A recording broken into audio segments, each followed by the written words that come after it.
Welcome to Design Downtime, the podcast where we celebrate the joys of living a balanced, creative life. I'm your host, Guy Siegel, a design director in Toronto, Canada, and I invite you to join me on this journey as we redefine what it means to be a successful design professional. Let's break free from the shackles of hustle culture and embrace the full spectrum of human experience, because life is too precious to be spent only in pursuit of productivity. Today, I'm excited to talk to Chela Giraldo. Chela is a Colombian senior product designer based in Austin, Texas, who recently joined Realtor.com to work with their design system team. She specializes in design systems and accessibility and brings over 10 years of experience across visual, motion, UX, UI, and product design. She's also a first-time mom to a wild little toddler who keeps her on her toes, and when she's not chasing her around or smothering her with a million kisses, you'll probably find Chela bombing hills on her longboard, something she's been doing since 2011. Chela, welcome to the show. Wow, that was amazing. Thank you so much. It's a pleasure having you here. And you're going to talk about something that I know absolutely nothing about, which is downhill skateboarding. Yeah. I mean, people call it like downhill skateboarding or like longboarding. I will talk about both, but it's essentially the same.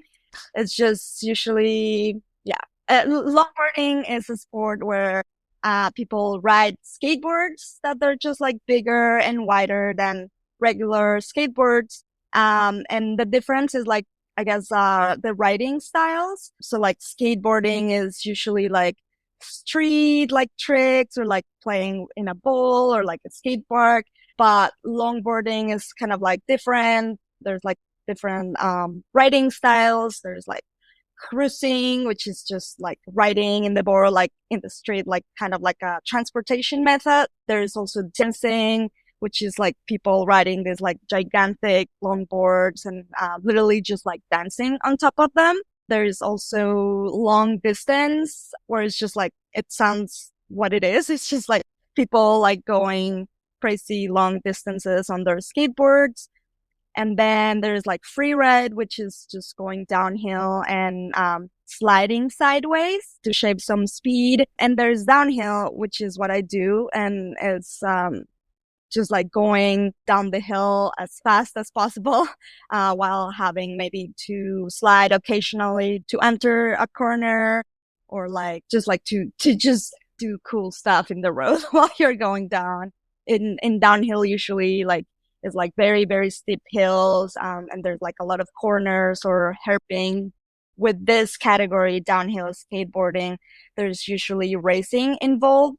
So there's like an World Cup and national cups, which is like very, very fun. And that's what I used to do, like racing. Then for racing, you need different equipment, like a full face and like a full leather suit to protect from falling at high speeds. Okay, so we have a lot to talk about. Yes. Before we get there, as you know, I usually like to start with the origin story. How did you get to this? I think I started back in 2011. Yes, when I was in college, a friend of mine referred me to a job, it was like a skate shop, and they of course sold skateboards. And I didn't know anything about that. I had to learn all about wheels and decks and trucks, but they also sold longboards, which they looked like really like big and oversized, more than like any of the other skateboards. And I was like instantly drawn into longboards because they had these really amazing graphics. And as a designer, I was like, oh my God, I couldn't resist. So I bought one and I started just like cruising around, and eventually I started using it as my transportation method. It was my way to get to school or to work and things like that. But then I had some friends that they kept inviting me to a hill where people practice downhill. I didn't think I had time to practice because I was working and going to school. And so I had like full-time responsibilities, but they actually practice at night and in the weekends. So they removed all of my excuses to not go there. So the first time I went, I saw people just like flying downhill, like sliding into the corners, even wiping out, like for some reason, even all of those falls, they had that charm into me, and I just wanted in, you know? So at work, I bought a helmet and knee pads. But for downhill, you need sliding gloves. So that skate shop didn't have those. So I totally went to the Colombian version of Home Depot. And then I bought leather gloves. And then I got a plastic cutting board and I cut it into circles. And then I Velcroed them to the gloves. So that was like funny. That's how like a lot of people do their first gloves. But so I started practicing in this park in Bogota, Colombia, which is perfect. This park has a road that is very steep. It's one-way road with corners, no traffic, and everyone in the city knows that that's the sport to practice longboarding. This park is very, very famous. They even like held World Cups races in there. And I skated that hill like 5 times a week. Like I got completely obsessed with like longboarding. And I have ADHD. So when something clicks, I just like go all in. So longboarding became my whole world for a while. All my friends came from there. My husband I met from like skating. All the life that I have in today's world, it is because of the skateboarding. Everyone that I met, like everything that I did, it just links to my today's life. How did you learn the technique of downhill? When I started like skating, I met a lot of guys, and guys like they know a lot and they like usually go faster than women. And so like I had my group of guys and they started like teaching me everything. And so like I kind of like went their speed and I was just like trying to keep up with them. But lots of crashes. Crashing is kind of like normal. It's like expected. Like if you don't crash, like I guess like you're not learning, you're not pushing yourself enough. So it was a lot of like crashing and wiping out. And there's like a lot of techniques. There's just like usually the way that you stop or like slide is like you go sideways, which is exactly what cars can do too. But you basically when you want to stop is when you intentionally turn your board sideways on the road while going downhill.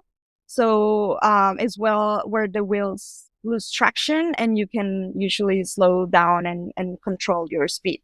You put your body weight in a certain way, and you usually touch the ground with your gloves, and then you stabilize your body just to lose the speed. And there's like a lot of like different techniques. Usually when you put your hand down, it's because you're going really fast. You're doing like downhill. But there's like a lot of more advanced techniques is like when you don't use your hands, when you're like going really, really fast and you're trying to slow down and then you slide but you don't use your hands. So that's kind of like the hard mode in this sport. How fast do you go? Usually my comfort speed is maybe like around 40 miles an hour, but like there's like a lot of people that want to chase that like fastest speed ever. And the fastest speed ever recorded is like 91 miles per hour. That's not me. I think the fastest I have gone is maybe 70. 70 is like very, very fast. Yeah, I don't think that's my comfort level. Probably 40. 40 is my good speed. So even 40 miles an hour, it's not slow. It's not. It is a good speed, especially, going downhill and it's just you and your longboard. And you said you wipe out a lot, right? Yes. As you're learning to do it, how do you not have permanent damage from going 40 miles downhill? Oh, I kind of do. I mean, I had an accident. I broke my femur. So it was a time where my husband and me were living in Medellin. which is one of the best places in the world to skate because the city has a lot of hills, lots of mountains, everywhere. And so me and my husband were hosting some friends from all over the place, and we took them to this road we knew really well. And I was going first just to show them the lines or just to point out some like hazards or like holes or anything like that. And in one of the blind corners, I came out and like I saw a cow standing in the middle of the road. And so my first instinct was to turn back and tell my friends, like let them know that there was a cow in the road and that they should just like slow down. And when I turned back down, I had already lost control of my board. And so my first instinct was like to slow down, but there was a patch of sand right next to where I was sliding. So instead of like slowing down, that sand like accelerated me to the point that I like lost control more of my board. And then I ended up just like hitting a guardrail. It's funny because like that sand patch acted like a boost, like kind of like when you hit the speed trips on Mario Kart. So it was like boom, super fast, and yeah, like the guardrail stopped me. And I thought I was just like really hurt. I mean, in skating, you fall so much that is like you don't think really nothing is serious because most of the times it's not. So I stayed in the ground. I was just like taking a time for me to like rest. And then when I tried to move, this is like sounds kind of gnarly, but like I tried to lift my leg, and then just like only the top of my leg, like my thigh, moved up, and the rest of my leg did not move up. It's just stayed behind. And so it felt like my leg was disconnected. It was not connected anymore. It was just very, very weird. And so like when that happened, I was like, oh, I'm fucked. I broke my femur. This is over. It was like really bad. But a friend drove me to a hospital. And then, yeah, in the hospital, they told me that I had broken my femur and then I needed surgery. And so I did. And that was it. But 8 months later, I was just skating again. I couldn't resist. My whole life was about skateboarding, and I wasn't done with skateboarding even after I broke my femur. But after I broke my femur, I did stop racing. So racing was a big part of my time skating. Racing was like really like kind of like the best thing ever. Tell me more about racing. What does a downhill race look like?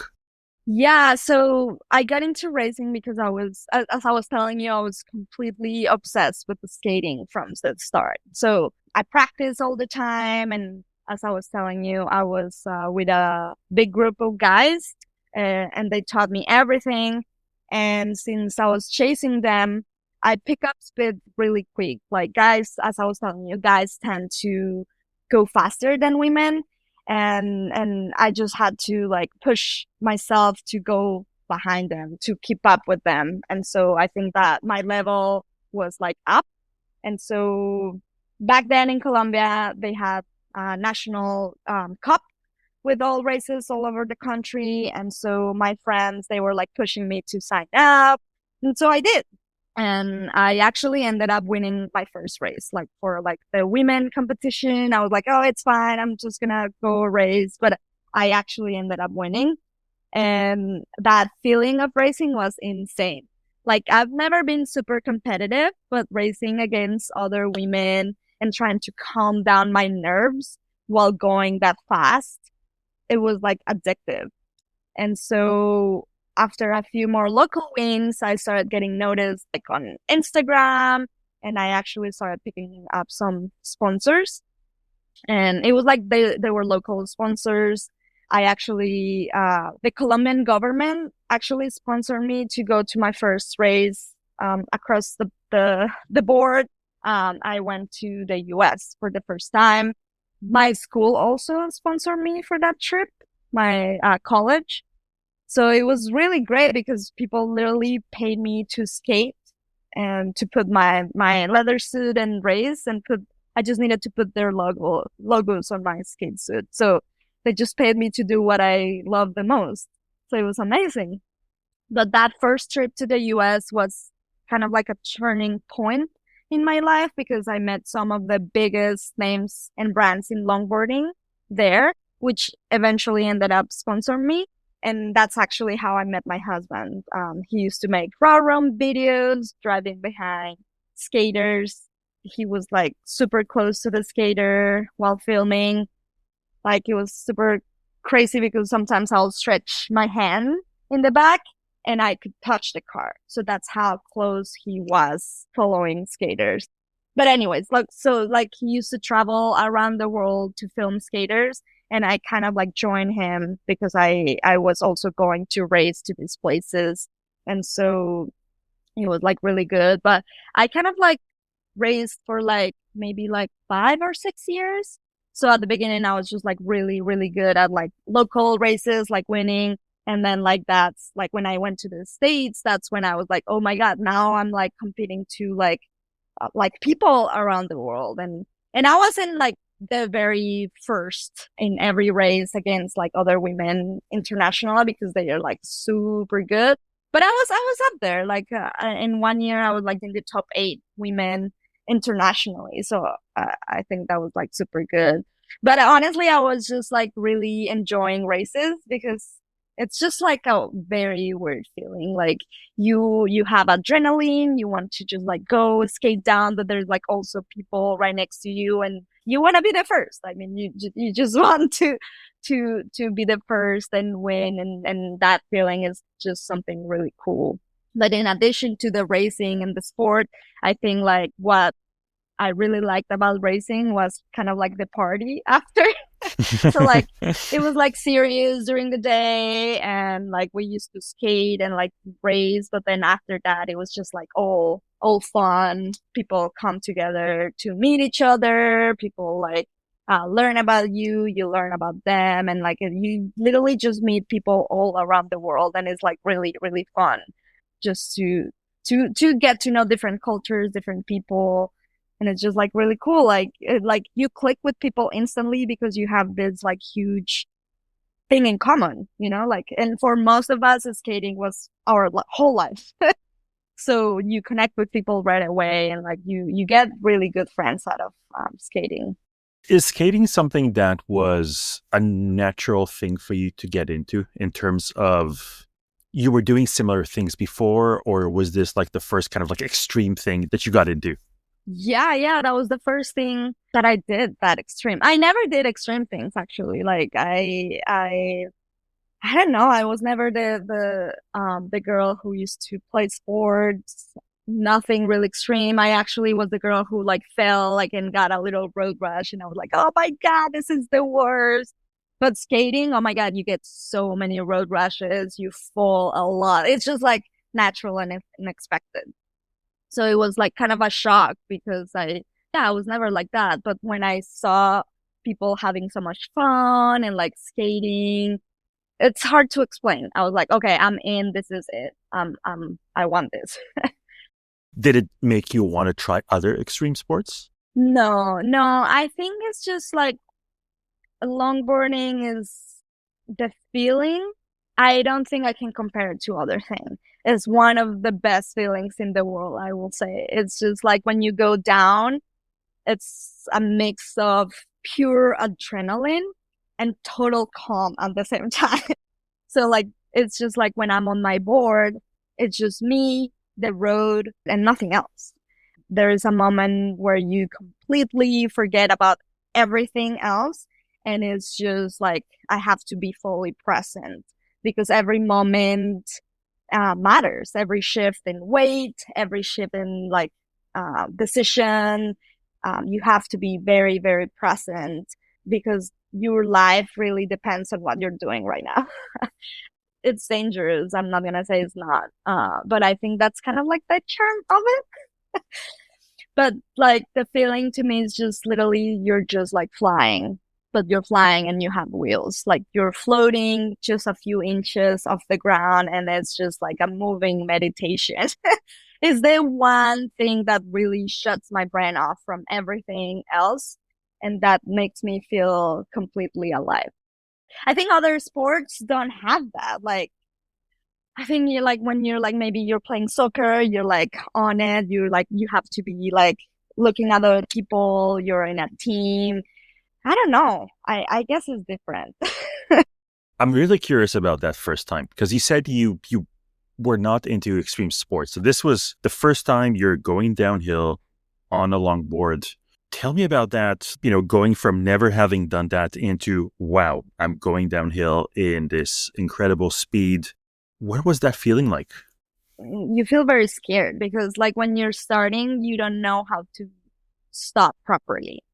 You put your feet in your skateboard and then suddenly you're like when you're learning, you don't really go fast. You're actually just like going really slow, but you are trying to learn how to stop. And the first times you don't know how to, and that's like really scary because then you don't know what's gonna happen. And obviously you end up falling. That's what you do for the first month.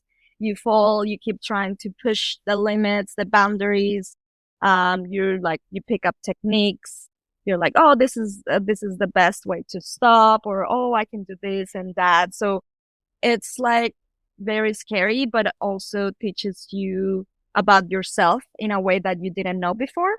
You push the boundaries, you feel like confident at some point because you're like, oh, I'm going faster. Oh, I'm going faster. And I'm able to be controlled and I'm able to do all of these things. So it's like a journey to get from like not knowing anything to like race with like against like international people. Do you miss racing? Yes. So like I used to race a lot, both nationally and internationally. I didn't like get really like professional like other people do. Like that's all they did. Like there's like people who that's all they do. Like they don't go to school. They just like practice every day and they just like focus on like racing all the World Cup and win.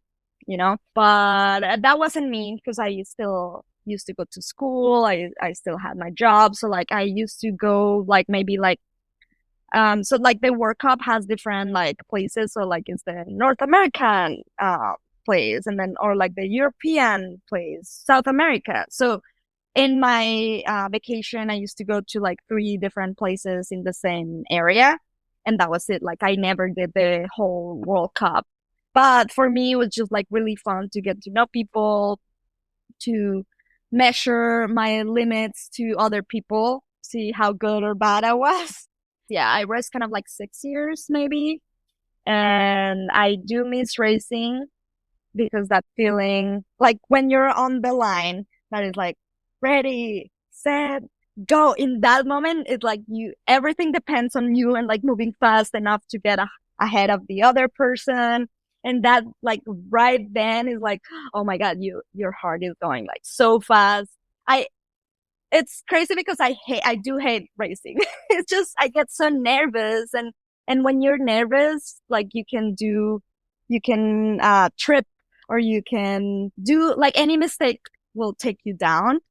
So you have to be very focused and trust yourself and be like, I got this. I'm nervous. Yes, I am, but this is it. You got this. Go for it.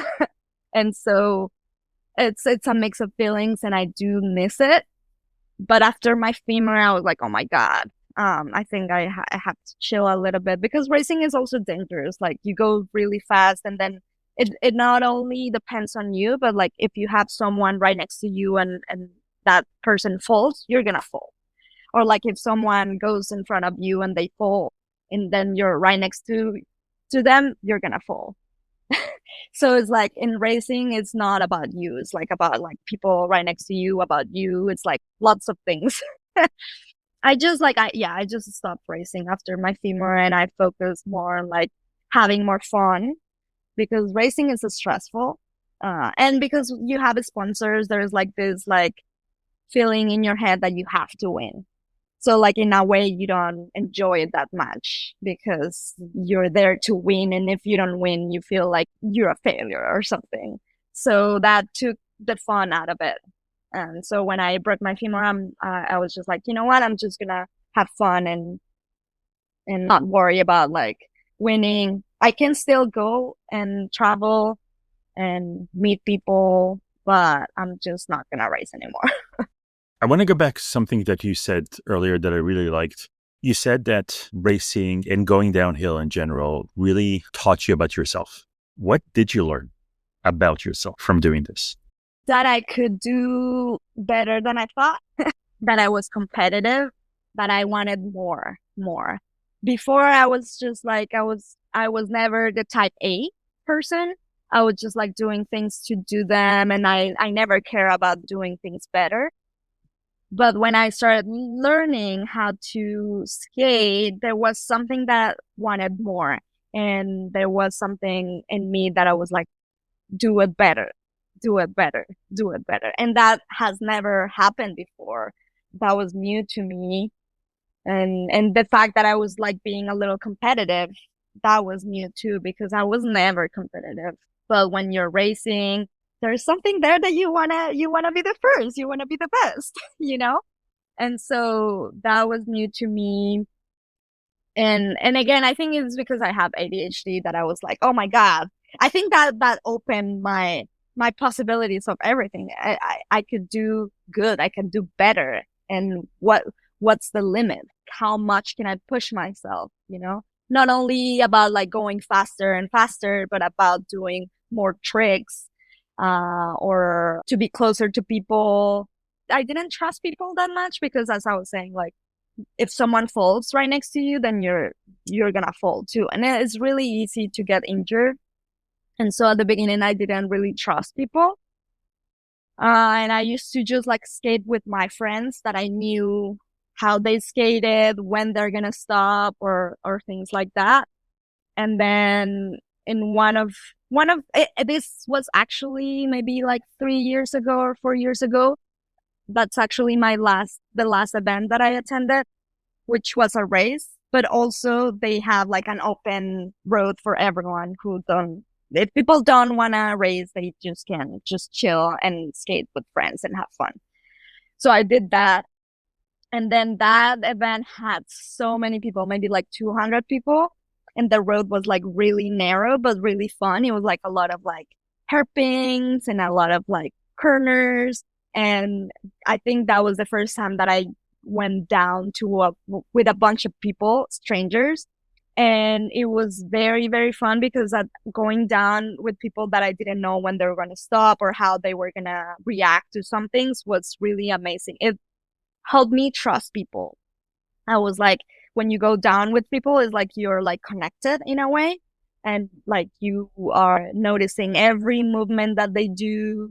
And at some point you're just like flowing together.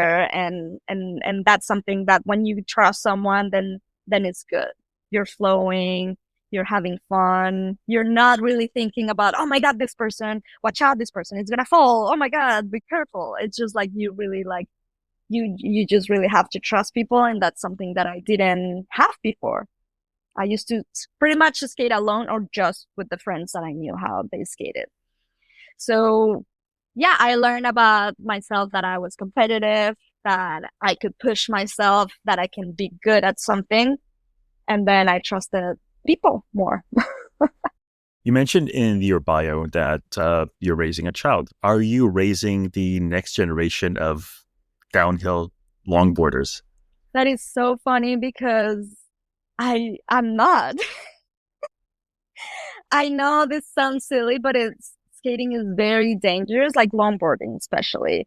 And I don't want to picture that because I know it's like very thrilling and very addictive. It is addictive. You want more, you want more. Once you know you can reach this speed, then you want more. Then you want to get faster and faster and do it better. So I know it's addictive, but I also know that it's very dangerous. So I haven't even, I think I've shown my baby my skateboard like once. That's it. But of course, if she wants it, then of course I'll just like go for it and I'll teach her everything. But I won't introduce that to her.